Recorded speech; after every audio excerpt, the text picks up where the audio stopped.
Hello, and happy Mary Ellen Finding the Air anniversary to you.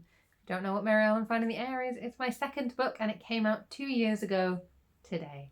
Congratulations to me. I now have 6 books, and this. So I've talked about this before. It is the sequel to Unlicensed Delivery, the first in the Interplanetary Alliance novels. It is what I'm currently working on. And it is... I don't want to say it's the worst because that kind of sounds like it's not a good book. I'm annoyed with it. So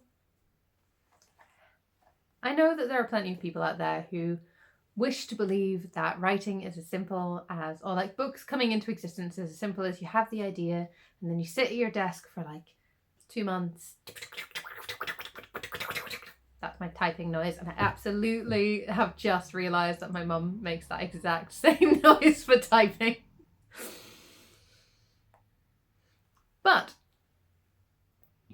weird family shit aside, I would love to imagine that that is the case, but unfortunately I've now written 6 books, so I know that it's not. So if you want to live in the dreamer's paradise that is books are not hard, feel free to leave. But for the rest of us, this is my draft. I've printed it out, obviously. That is an octopus that I drew myself. It makes sense in the context of the book. I love this project so much that I managed to finish it. As you can see, I have stickered over half the title. But I love this project so much that I actually managed to finish it, or at least get to an ending. And now I am in the process of edits, and edits are the worst. Okay, that's not true. Getting stuck is the worst. But unfortunately for me, I often get stuck in edits because edits are hard. It's surprisingly difficult to explain and to talk about because I don't want to give any spoilers. This is the other problem. I don't want to give any spoilers and I don't know exactly when this is going to be out, so it becomes very, very difficult to talk about. And I'm in that sort of phase of it where I am absolutely desperate to talk about it and also absolutely desperately afraid that I am never going to be able to talk about it because I'm never actually going to get it finished. So I am this far through my edits, about just over halfway. And word count wise, we're fairly on track with where I want to be, which is good. And I know there's quite a lot to add in the second half. Like I already have, let me show you what I can. I have this kind of thing, which is added pages that I hand wrote and put in there. And then when I type them up, usually they get even longer than the handwritten piece that I already have. So that's a good sign. And last time I did an edit like this, well, I've done it many times. Last time I did an edit specifically like this was for Not That Kind of Dandy. But that was different. I mean, really, thinking about it, the last time I did an edit like this in a printed draft probably would have been Unlicensed Delivery. So every different book has a different way of being written, right? That's my opinion about it. The first time I ever printed out a draft, it was for Mary Ellen Breaking the Curse. I did it again for Mary Ellen Finding the Air. I did it again for Not the Fainting Kind back in like 2019 when I was first writing that. I know.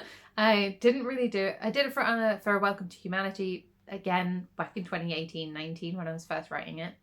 And I did it for Unlicensed Delivery. I keep trying to call it this title. I did it for Unlicensed Delivery and I did it for Mary Ellen Finding the Air, and those were the 2 most comparable to this experience.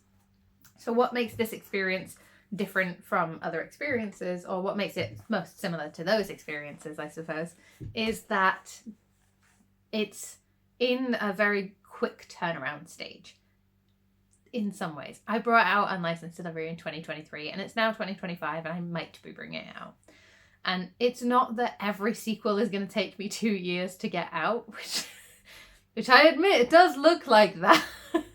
That's not the case, guaranteed, that every sequel is going to take me 2 years to bring out. It just depends on what the book is and how I'm feeling. This one has been stalled several times over by medical nonsense. Not in the book medical nonsense, my real life medical nonsense. Mary Ellen Finding the Heir was stalled because we moved house / country within the UK, but still. And I don't know, man. Editing's hard. The problem with editing is that the problem with editing for me is that you're looking back over these words and you get the glory of enjoying the bits that are done well and the bits that you like. I laugh at the stuff that's supposed to make people laugh, and I feel at the places it's supposed to make people feel, and that's really what I'm aiming for as an author. And I think what most authors are aiming for is to make you feel something. And these books, in editing and reading through these books, I do feel things, and I think that my audience are going to feel things too. 10 out of 10. That's exactly what we're going for. But with editing, you're also looking for places to improve. And the thing that I'm struggling with a lot at the minute is finding places I can improve and then not being exactly sure how to do the improvement part. So like, how do I improve this? I know it's not up to standard. I know it's not what I want it to be exactly, but I'm not sure how to fix that. And therein is my main problem. I don't know how to fix the problems I'm finding, and I'm finding problems.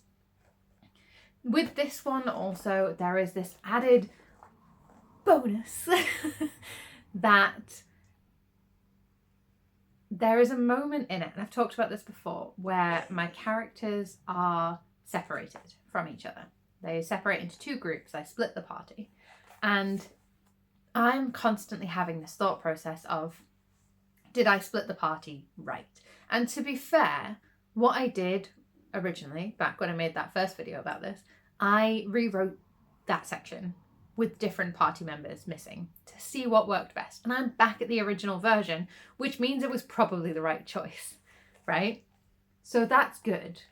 And I'm making some edits to some of the ways that the crew interact in that zone, in that split party time, which is great because it then allows more depth to each of these individual characters. It allows more arc to their arc. It's a really great system, but oh my god, is it a lot of work. It's so much work. It's so hard to do because I have to actively remember every time I go into a scene with these characters that this probably doesn't look the way it did last time. And that was a big part of the logic of printing it out. So a lot of the time now I don't print out my drafts until they're in the feedback stage, and then I will send printed copies to my feedback readers because they prefer it in printed copies. And it allows me ease of access to then copy all of their notes into one document without it being overwhelming and me not being able to tell who's doing what because dyslexia, blah, blah, blah. So when it comes down to it, I try not to do this too much because it's bad for the planet, right? Although everything in here is cardboard and paper, so it's not as bad as plastic.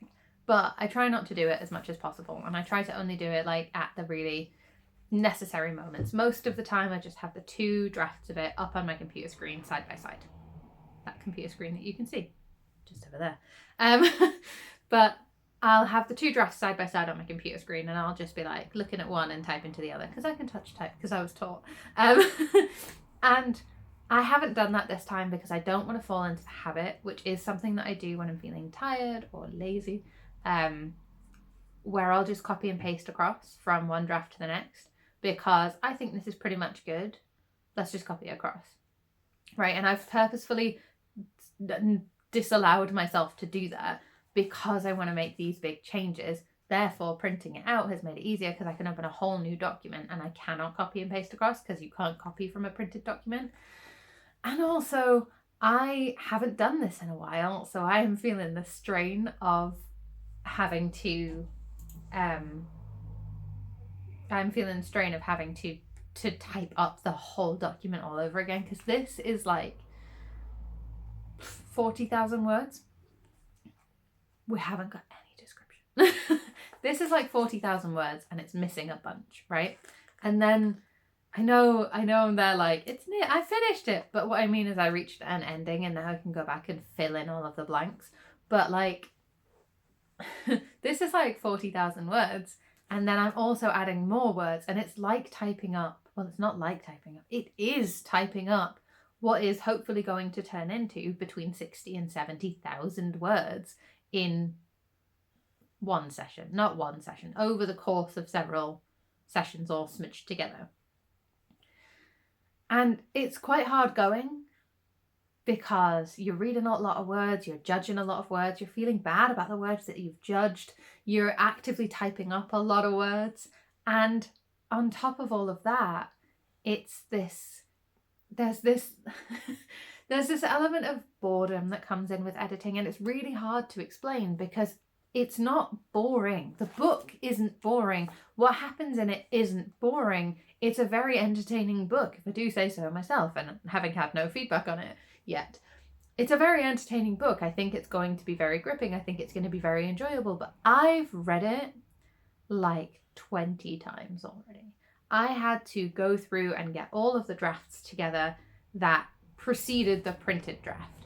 And then I have the printed draft and I went through it by hand because I like working by hand and wrote all my notes in it. And now I'm typing it up and typing up those notes and making the changes those notes require me to make, which again, good for the process, boring for me because I just read it and now I have to read it again immediately. It's like being in an English class and being told that you have to read the chapters at home, and then you come in and you're reading the chapters in class and it's like, why was I reading them at home? Why did I put in the effort? And like, it feels a lot like that right now. And I know logically that it's gonna be worth it. I have proof that this is worth it, that this technique works for me, that I get good results out of it, that my books are good. I have proof that I can finish it. I have proof that I've done this before. And every single time I'm like, this is boring. I want to do something else. But if I do something else, I'll never finish this. And that is the position I'm currently in. And I was staving it off pretty well by writing short stories instead of doing this.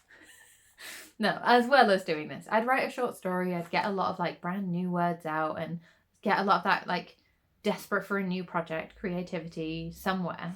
And that somewhere was short stories. But for some reason I have run out of short story steam. And now all I want to do is work on something else. And I'm not going to, because I'm not going to let myself. I'm not going to do that because I want to get this finished and I have a deadline I want to get it finished by. And also, actually making myself sit down and do it is like trying to shave a rock. That's not an idiom, but hey ho. It is. It's like trying to shave a rock. It's like I've got like a razor and a rock and I'm trying to shave the rock. And it feels like I'm not getting anywhere. Because even as many pieces of this as I get through, even having got through half of it, more than half of it, it feels like so much work still. And I know also that as I get further and further towards the end, there is more and more work to be done. So it's sort of like I can see the tip of the mountain now, but it just got way steeper and it's starting to rain, so it's getting slippy too. And I'm like, I should have picked a clearer day. Maybe I should climb back down the mountain and and do something else until it's a clear, sunshiny day. But hey, guess what? I live in the UK and you never know when it's going to rain here. And like, you can't guarantee that just because you started on a clear day that it's going to stay clear for the rest of the day. And like, that is actually an excellent analogy because it's very true. It's very much the case that I feel like I started this on a clear day and now it's raining and it's just suddenly got a lot steeper all at once and I'm feeling daunted at the prospect and I don't want to do this anymore. And I want to go home and curl up with a tea and a good book. But in order to turn this into a good book, I have to keep going. And I know that it's the thing as well. I know that for a lot of people, the thing that keeps them going is knowing that when you get to the top of the mountain, you'll feel accomplished, right? You'll feel great about the fact that you're now at the top of the mountain. Look at these views, look at this vista. And the beauty is, I don't actually have to climb back down the mountain because this is a metaphorical mountain. So I don't have to climb back down. But like, it is the thing for me, whenever I get to the top of one of these mountains, I don't have that. And I bet that sounds like a really terrible thing. I mean, it's not fun, but I bet it sounds like a really terrible thing. It sounds like I have no pride in this whole system, or I have no joy and no reward in it. And the thing is that the reward is complicated. I don't get that sense of accomplishment when I finish. I don't get the sense of accomplishment when I send it to beta readers. I don't get the sense of accomplishment when I get it back, or when I've input those beta feedbacks, or even when I get it sent to my house. I don't feel that sense of accomplishment because that's just not how my brain works. I have a neurotype that prevents it, that doesn't align with that. So I have to like manually make a celebration out of it. So like, I mean, it is exciting, don't get me wrong. It's very exciting when the book comes to the house in its final printed form. But I don't just get to be excited about that because there's still work to be done, right? Like, you don't just get to get the book to your house and then you're like, yay, it's finished. Because the first book I ever got to my house, which is the one that's on my hoodie, Mary Ellen Breaking the Curse, I got it to my house and then I was like, oh no, I have to reformat this. It's the wrong size. And I had to go through and reformat it because it was the wrong size. And like, I trusted the thing that said that it was going to be the standard size, and it was not the standard size for books, at least here. So I don't know. But yeah, so I had to go back through and I had to reformat the whole thing. So now every time they come, I'm very excited. It's very exciting. But also there's this element of like, is the work finished? Is it finished yet? Am I finished yet? And then even after it's finished and I don't have to keep formatting it or editing it or proofreading it or whatever, and it's done and it's out, the work is still not done because I still have to market that book. So like, I never really get to be finished with any of them, which is not a bad thing. This is not a complaint. It's just a fact. And just never, I'm never finished with any of these. And there's a real glory in that you don't just put it on a shelf and be done with it. You keep marketing it. You keep meeting people who are interested in it. And you get that joy of sharing something you created with other people over and over and over and over again. And that's really great. I love that feeling. And I can't wait until I get to an event and get to share it with people face to face to be able to feel that sense of accomplishment, right? There's no way to get through editing a book or writing a book that will rely on that far in advance being the thing that you get to celebrate, especially because it really relies on public perception of the book, which I can't guarantee one way or another. Like, I do my best to make them as good as possible, obviously. Or possibly not, obviously. I do.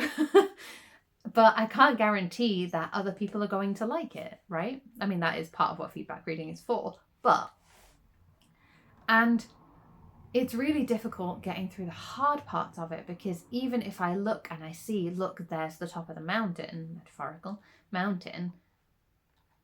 Once we get to the top of the mountain, we'll be at the top of the mountain.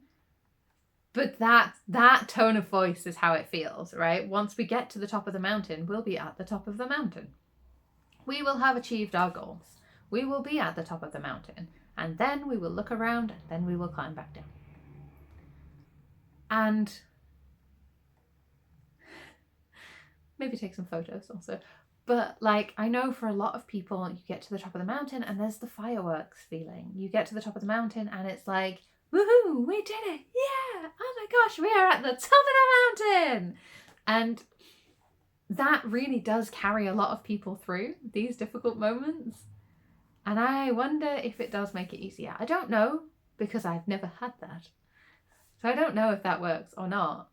But like, I've heard other people say that. And I keep getting that as a piece of advice. They're like, but then once you've finished it, you'll feel so good. And it's like, I won't though.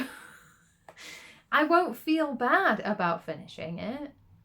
I'll just feel neutral about finishing it. I will have finished it. That will be a fact.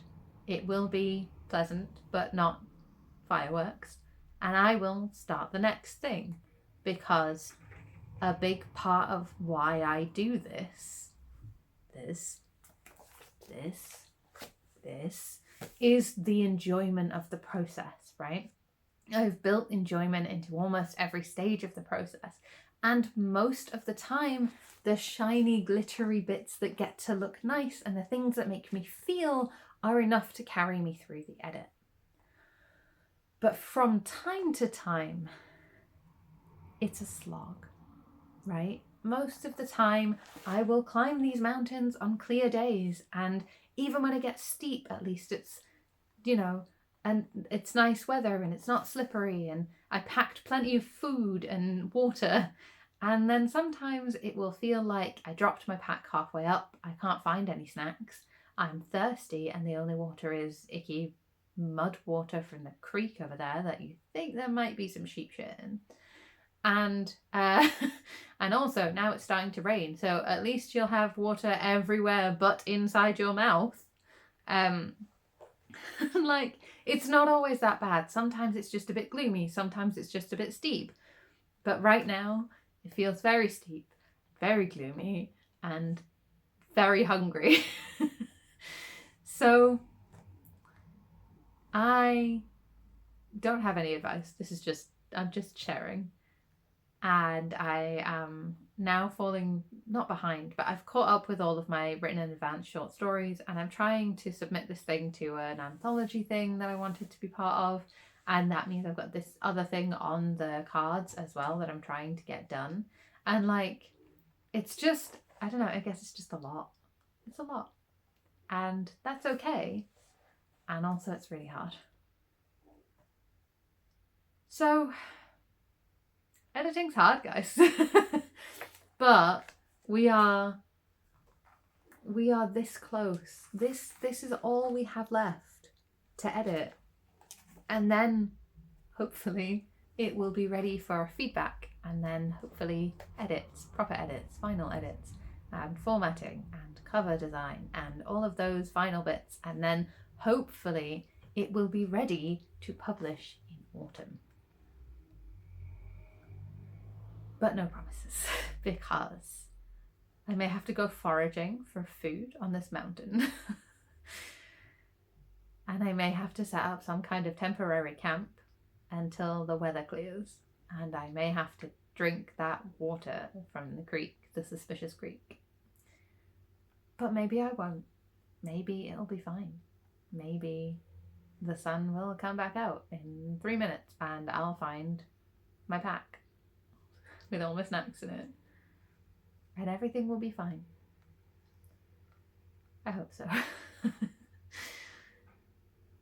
If you are interested in this thing and you want to read the one that comes before it, Unlicensed Delivery, you can find all the links you need for that and all of my other books and everywhere you can find me online in the description box below, right next to the like and subscribe button if you feel like sticking around.